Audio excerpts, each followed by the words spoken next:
बिस्मिल्लाहिर्रहमानिर्रहीम। ZSC digital के साथ में हूँ मोहम्मद जाहिद शरीफ चौधरी। नाजरीन, आज मैं आपको सुप्रीम कोर्ट ऑफ पाकिस्तान से 3-4 अहम ख़बरों के हवाले से आगाह करूँगा। जो 3 ख़बरों के हवाले से, एक इमरान खान का साइफ़र केस है जिसमें उनकी दरख्वास्त ज़मानत लगी हुई थी सरदार तारक मसूद की सरबराही में, जस्टिस याहिया खान अफरीदी और जस्टिस मिसेस आयशा मलिक के बेंच में लगी हुई थी। और इस दरख्वास्त पर अदालत ने इमरान खान की दरख्वास्त पर FIA और वफाकी हुकूमत और दीगर जो भी मुतल्लिक़ा फ़रीक़ैन थे उनको मुद्दाई-ईहान को नोटिस जारी कर दिया है और समाअत मुलतवी कर दी है, जबकि गैर मुअय्यना मुद्दत तक मुलतवी की गई है और कोई तारीख़ नहीं दी गई। और दूसरी जानब यह है कि इसका ट्रायल केस का भी शुरू हो रहा है। कल से इस्लामाबाद में दोबारा ट्रायल इसका होगा और देखें कि इमरान खान को उसमें पेश करते हैं कि नहीं। और हमारे जो दोस्त हैं साकिब बशीर साहब, वो उन्होंने कहा है कि तवक्को ये है कि उनकी हाज़िरी इमरान खान की वीडियो लिंक के ज़रिए ली जाएगी और उनकी समाअत जो है वो जुडिशल कम्प्लेक्स इस्लामाबाद में जो बनाया गया है उसमें होगी।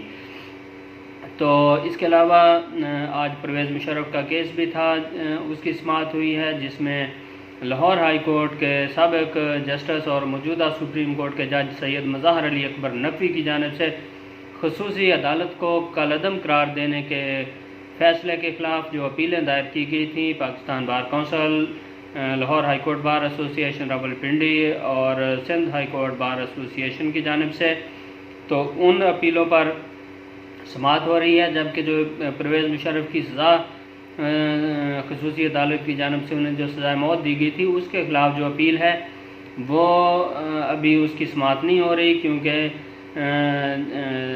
चीफ जस्टिस काजी फ़ाइज़ साहब ने फरमाया है, कहा है कि पहले इस दरख्वास्त को हम सुन रहे हैं, जबकि दूसरी जानिब जो परवेज़ मुशर्रफ के होते हुए जो सलमान सफदर हैं, बैरिस्टर सलमान सफदर, उन्होंने अपील दायर की थी, तो उनसे कहा है कि वो परवेज़ मुशर्रफ के लवाहिकीन से या बयान हल्फी लेके आएँ या उनकी जानिब से कोई वो ख़ुद पेश हों या कोई और वकील पेश हो, जो भी हो, या वो तहरीरी बयान दें कि हम केस को नहीं चलाना चाहते, तो हम पुराना जो फ़ैसला है ट्रायल कोर्ट का, जो स्पेशल कोर्ट का गद्दारी केस में सज़ाए मौत देने का, उससे मुतमिन है, तो फिर ठीक है, हम इसको डिस्पोज ऑफ कर देंगे और अपीलें वापस लेने की बुनियाद पर या नॉन प्रोसिक्यूशन की बुनियाद पर हम उसको ख़त्म कर देंगे।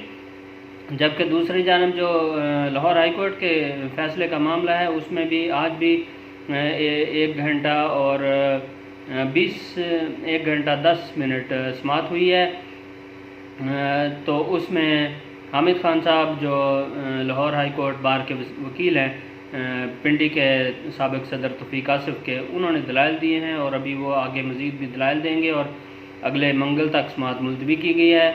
आज की समाअत में भी वही ऑब्जर्वेशंस दी गई हैं चीफ जस्टिस काजी फ़ाइज़ की जानिब से, सैयद मंसूर अली शाह की जानिब से, अमीनुद्दीन खान साहब की जानिब से, कि जो लाहौर हाई कोर्ट का दायरा इख्तियार वो इस्लामाबाद में नहीं बनता था और उन्होंने बग़ैर दायरा इख्तियार के समाअत के खुसूसी अदालत के ख़िलाफ़ फ़ैसला दिया, उसको कलअदम करार दिया। जबकि सुप्रीम कोर्ट के फ़ैसले भी थे, उनकी भी खिलाफ वर्जी की गई और उनके मौजूदगी में अपनी तरफ से ही फ़ैसला दे दिया और अब बड़ी अदालत जो थी उसके फ़ैसले को डिसरिगार्ड किया गया है।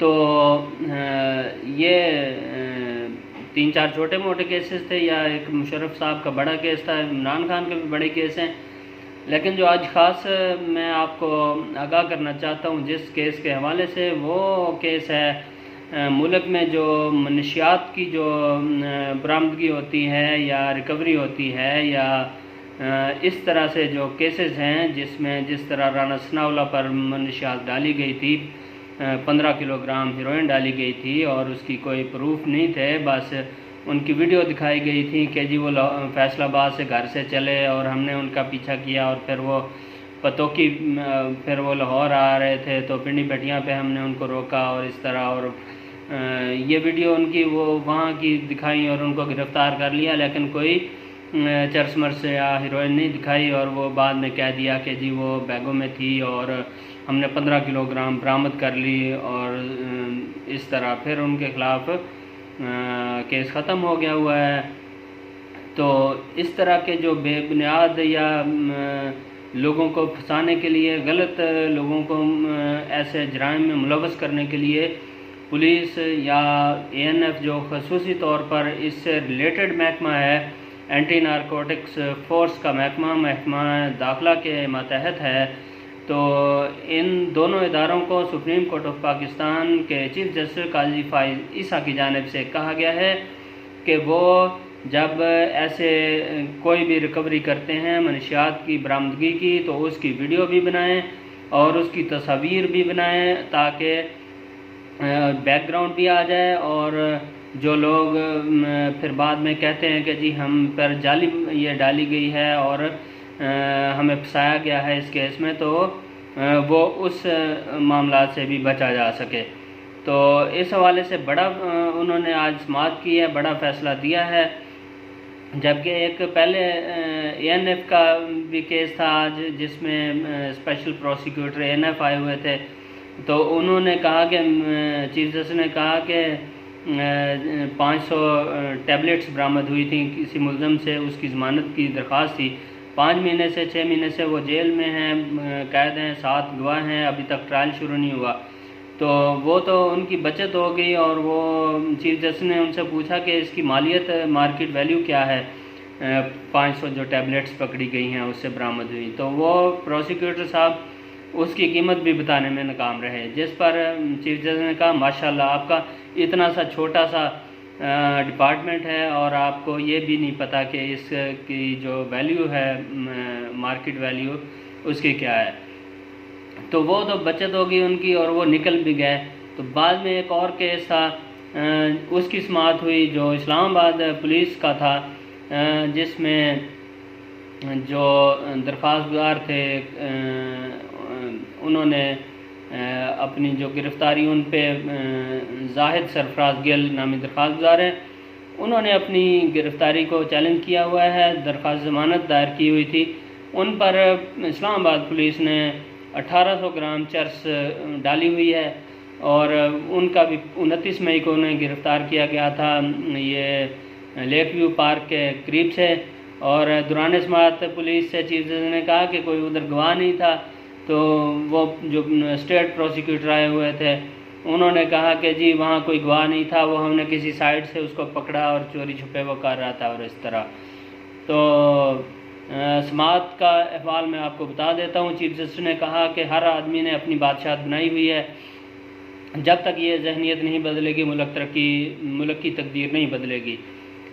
मनशियात गाड़ी की सीट से निकली, टैंकी के नीचे से निकली, 2 तस्वीरें ले लें। मुल्क भर में हज़ारों प्रोसिक्यूटर्स हैं, पुलिस एहलकार हैं हज़ारों, और जिन पर अरबों रुपए आवाम के टैक्स का पैसा खर्च होता है। कोई फ़ायदा नहीं, कोई फ़ायदा है जो निज़ाम का ढांचा खड़ा किया है, इसका क्या फ़ायदा है। ये तीसरी अदालत है जिसमें यह केस चल रहा है, हमारा वक्त भी ज़ाया हो रहा है, अदालतों का वक्त भी ज़ाया हो रहा है।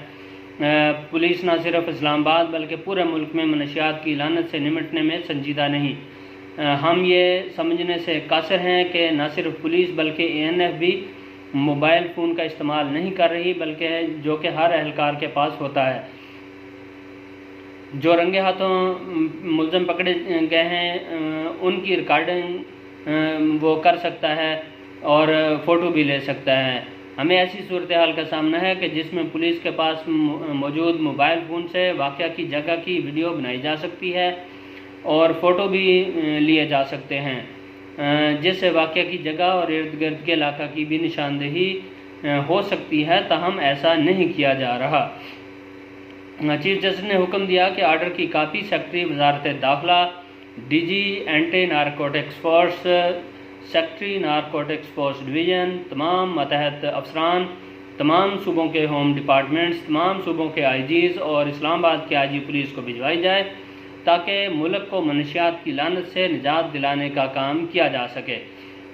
चीफ जस्टिस की सरबराही में जस्टिस अमीनुद्दीन खान और जस्टिस अतर मिनल्ला पर मुश्तमिल 3 रुकनी बेंच ने इस्लामाबाद के रहायशी जाहिद सरफराज गिल की दरख्वास्त ज़मानत पर समाअत की। दरख्वास्त गुजार की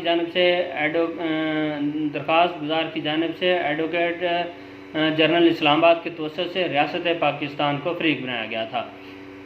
अदालत ने इसकी समाअत कुछ रोज़ पहले की थी, 30 अक्टूबर को, और उस पर नोटिस जारी किया था, जिस पर पुलिस के स्टेट प्रोसिक्यूटर आज और उनके साथ पुलिस के जो तफ्तीशी थे केस के वो पेश हुए। जबकि मुल्ज़म की जानिब से शोएब शाहीन एडवोकेट अदालत में पेश हुए। जस्टिस अतर मिनल्ला का कहना था कि पुलिस एहलकारों के ख़िलाफ़ अपनी दरख्वास्त की पैरवी करवा रहा था और इसके ख़िलाफ़ 1800 ग्राम चरस बरामद करवाना बहुत सारे सवालात खड़े करता है। सरकारी वकील का कहना था कि मुल्ज़म पर 6 दीगर केसेस भी हैं जो मुख्तलिफ़ सालों में उस पर दर्ज किए गए हैं, उनमें मुल्ज़म को नामज़द किया गया है। जस्टिस अतर मिनल्ला ने सवाल किया कि क्या मुल्ज़म ने पुलिस एहलकारों के ख़िलाफ़ मुल्ज़म ने क्या शिकायत दर्ज करवाई थी।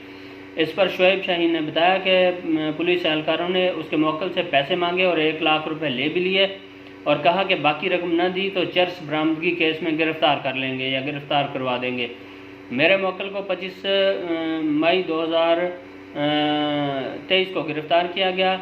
चीफ जस्टिस ने सरकारी वकील से सवाल किया कि क्या तहकीकात हुई, क्या तहकीकात हो गई। इस पर सरकारी वकील का कहना था कि मुल्ज़म से 1733 ग्राम चरस बरामद हुई और केस का चलान जमा हो गया है और अदालत ने गुज़श्ता रोज़ होने वाली समाअत के बाद गवाहों को बयान रिकॉर्ड करने के लिए तलब कर लिया है।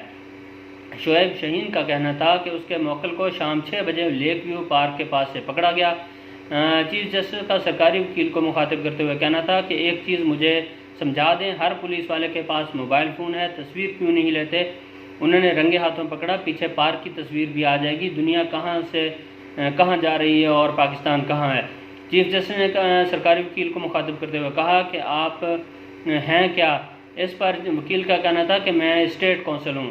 चीफ जस्टिस का कहना था कि नारकोटिक्स केस तो सामने हो रहा होता है, ANF वाले बीच में आ गए, क्या समझौते हैं, मनशियात हमारे माशरे को तबाह कर रही है, पुलिस वाले मिले हुए हैं, कैमरे से तस्वीर ले लें। वकील का कहना था कि शाम 6 बजे का वाक़या है। चीफ जस्टिस का कहना था कि पार्क में 6 बजे कुछ लोग थे कि नहीं, लोगों का कोई जिक्र नहीं। मिसिंग का सिस्टम ज़ाती मुफाद के लिए है। चीफ जस्टिस ने सरकारी वकील को मुखातिब करते हुए कहा कि उनके पीछे जो पुलिस वाला खड़ा है, क्या इसने मुल्ज़म को पकड़ा है। इस पर सरकारी वकील ने बताया कि ये केस का तफ्तीशी है और इसका नाम इरशाद है और ये सब इंस्पेक्टर है। चीफ जस्टिस का कहना था कि तफ्तीशी में इतनी अक्ल नहीं थी कि जिस एहलकार ने गिरफ़्तार किया उससे पूछ लेता कि उसके हाथ में मोबाइल फ़ोन नहीं था। चीफ जस्टिस का कहना था कि 5 माह से केस लटका हुआ है, 5 माह में तो ट्रायल मुकम्मल हो जाना चाहिए था। चीफ जस्टिस का कहना था कि क्यों कैमरे का इस्तेमाल नहीं कर रहे। पूछ रहा हूँ, क्या पुलिस पर पाकिस्तान में एतबार किया जाता है, क्या मोबाइल फ़ोन के इस्तेमाल पर पाबंदी है। इस पर शोएब शाहीन का कहना था कि कोई पाबंदी नहीं है। शोएब शाहीन का कहना था कि मैंने दरख्वास्त दी थी कि मेरे मौक्किल का CDR या DVR जो भी सिस्टम होता है मोबाइल का डाटा वो निकलवाएं, जो दरख्वास्त नहीं मानेगी। इस पर चीफ जस्टिस का कहना था कि जिसने जुर्म करना है वो अपना मोबाइल घर रख कर आएगा या बच्चे को देकर आएगा या किसी और जगह छोड़ कर आएगा, वो साथ तो नहीं लेकर आएगा ना। चीफ जस्टिस का कहना था कि वाक़या किस दिन का है और चलान किस दिन का है। इस पर सरकारी वकील का कहना था कि 4 जून 2023 को नामुकम्मल चलान जमा करवाया गया था। मुल्ज़म मौका से गिरफ़्तार हुआ। चीफ जस्टिस का कहना था कि मुल्ज़म अकेला गिरफ़्तार हुआ, उसमें कुछ भी नहीं है, कोई प्राइवेट गवाह नहीं है ना। चीफ जस्टिस का कहना था कि कौन सा सेक्शन है जो कहता है कि सेक्शन 130 अप्लाई नहीं होगा, मतलब कि उसकी ज़मानत नहीं होगी। चीफ जस्टिस का कहना था कि प्रोसिक्यूशन की साख नीचे गई है और लोग उस पर इतबार नहीं करते। अब तक तो ट्रायल ख़त्म हो जाना चाहिए था, क्यों ट्रायल ख़त्म नहीं हुआ। चीफ जस्टिस का कहना था कि लगाई गई दफ़ा 91C के केस में ज़्यादा से ज़्यादा 14 साल कैद और जुर्माने की सज़ा है और कम से कम 9 साल की सज़ा है, लेकिन हमें ज़मानत देना पड़ती है। चीफ जस्टिस का हुक्म लिखवाते हुए कहना था कि 30 अक्टूबर को मुद्दा अली खान को नोटिस जारी हुआ था। स्टेट काउंसिल ने बताया कि मुलज़म से बरामद होने वाली मनशियात की केमिकल रिपोर्ट आ गई है, जिसमें तस्दीक हुई है कि नारकोटिक्स जो हैं वो चर्स है। मुलज़म को अवामी मुकाम से 29 मई 2023 को शाम 6 बजे गिरफ्तार किया गया। पुलिस एहलकार ही गवाह हैं, वीडियो रिकॉर्डिंग नहीं और ना ही फ़ोटोग्राफ लिए गए हैं। हर आदमी ख़ास तौर पर पुलिस वालों के पास मोबाइल मौजूद है। अवाम को मनशियात की फ़रोख्त से मुआशरे का फैब्रिक्स तबाह हो रहा है। मनशियात इस्तेमाल करने वाले न सिर्फ खुद मुतासर होते हैं बल्कि अपने साथ मुंसलिक तमाम लोगों की ज़िंदगी को भी मुतासर करते हैं। पुलिस न सिर्फ इस्लामाबाद बल्कि पूरे मुल्क में मनशियात की लानत से निपटने में संजीदा नहीं। हम ये समझने से कासिर हैं कि न सिर्फ पुलिस बल्कि ANF भी मोबाइल फ़ोन का इस्तेमाल नहीं कर रही, जो कि हर एहलकार के पास होता है, जो रंगे हाथों पकड़े गए मुलज़म की रिकॉर्डिंग कर सकता है या फ़ोटो ले सकता है। कानून शहादत आर्डर 1984 के तहत आर्टिकल 164 और 65 के तहत ये काबिल कबूल शहादत है। हम परेशान हैं कि जिन केसेस में पुलिस वाले गवाह होते हैं वो जल्द नहीं निपटाए जाते। ट्रायल मुकम्मल करने का वक्त ज़मानत की दरख्वास्त दायर करने से जल्द मुकम्मल हो सकता है। हमें ऐसी सूरत हाल का सामना है जिसमें पुलिस के पास मोबाइल फ़ोन मौजूद है, जिससे वाक़या की जगह की फ़ोटो वीडियो भी बनाई जा सकती है और फ़ोटो भी लिए जा सकते हैं, जिससे वाक़या की जगह और इर्द गिर्द की इलाका की निशानदेही भी हो सकती है। ताहम ऐसा नहीं किया जा रहा। हुक्म में मज़ीद कहा गया है कि इससे मुलज़मान के इस इल्ज़ाम से भी बचा जा सकता है कि उन्हें ज़ाती मफाद के लिए गिरफ़्तार किया गया है या केस में मुलव्वस किया गया है। ना सिर्फ पुलिस नाकाम होती है बल्कि प्रोसिक्यूशन भी नाकाम होती है, जिसको पाकिस्तान के टैक्स पेयर्स के पैसों से तनख्वाह दी जाती है। प्रोसिक्यूशन भी इस बात की निशानदेही नहीं करती कि पुलिस ने ऐसा क्यों नहीं किया। इस केस में ही नहीं बल्कि दीगर केसेस में भी चलान जमा करवाने के मामला में कोड ऑफ क्रिमिनल प्रोसीजर 1898 की दफ़ा 179 पर अमल नहीं किया जा रहा। अवामी ख़जाने से भारी अदायगी की जाती है। हुक्म में कहा गया है कि ये वक्त है कि मुल्क में तमाम महकमों के इंचार्ज पूरे मुल्क में पेशावराना अंदाज में काम करें, शाहिद को जुर्म पकड़ने जाने और मुलज़म को गिरफ़्तार करने के वक़्त को महफूज करें और इसकी वीडियो भी बनाएं और फ़ोटोग्राफ भी लें। ये मेयार की साख में इजाफ़ा करेगा। हम तवक्को करते हैं कि तमाम हुकाम इस पर तवज्जो देंगे जो इसका हक़ है, ताकि मनशियात लोगों तक ना पहुँचे और जो लोगों के घरों को तबाह कर रही है। मनशियात इस्तेमाल करने वालों के इलाज पर जो रकम खर्च होती है, बहुत ज़्यादा रकम खर्च होती है। जो नशे बन जाते हैं वो मनशियात हासिल करने के लिए हर किस्म का वो काम करते हैं, जिसमें जराइम का इर्तिकाब भी शामिल है, जिसके अपने नताज होते हैं। ये केस मज़ीद इंक्वायरी का तकाजा करता है। अदालत ने मुलज़म की 1 लाख रुपए के मचलकों के एवज़ ज़मानत मंजूर कर ली। चीफ जस्टिस ने हुक्म दिया कि आर्डर की कापी सेक्रेटरी वज़ारत दाखिला, DG anti narcotics force, secretary narcotics force division, तमाम मातहत अफसरान, तमाम सूबों के होम डिपार्टमेंट्स, तमाम सूबों के IG पुलिस और इस्लामाबाद के IG पुलिस को भिजवाई जाए, ताकि मुल्क को मनशियात की लानत से निजात दिलाने का काम किया जा सके। चीफ जस्टिस का कहना था कि रूल्स में अगर तरमीम ज़रूरी हो तो की जाए, ताकि ये शाहिद रिकॉर्ड किए जा सकें। हमारा इख्तियार नहीं, लेकिन हम तजवीज़ दे सकते हैं। चीफ जस्टिस ने फ़ैसला रिपोर्ट करने की भी मंजूरी दे दी, मतलब कि अप्रूव्ड फॉर रिपोर्टिंग के इसको वेबसाइट पे जारी किया जाएगा। तो नाज़रीन, ये अहम खबरें थीं जो आपको मैंने बता दी हैं। और कल भी 1-2 केसेस, बहरिया टाउन का भी केस लगा हुआ है अमल दरामद का, और एक शुगर मिलों के हवाले से उन पर जो टैक्स लगाया गया था, इजाफी सेल्स ड्यूटी, एक एक्साइज ड्यूटी लगाई गई थी 2005 में, उसका केस भी है, जिसमें फ़रोग़ नसीम और बैरिस्टर खालिद जवेद ख़ान और दीगर वकील पेश होंगे। तो नाज़रीन, आपको उस हवाले से भी कल समाअत होगी तो उससे आगाह करेंगे। प्रोग्राम देखने का बहुत बहुत शुक्रिया, और मेरा YouTube चैनल सब्सक्राइब करना आपने बिल्कुल नहीं भूलना। अल्लाह हाफ़िज़।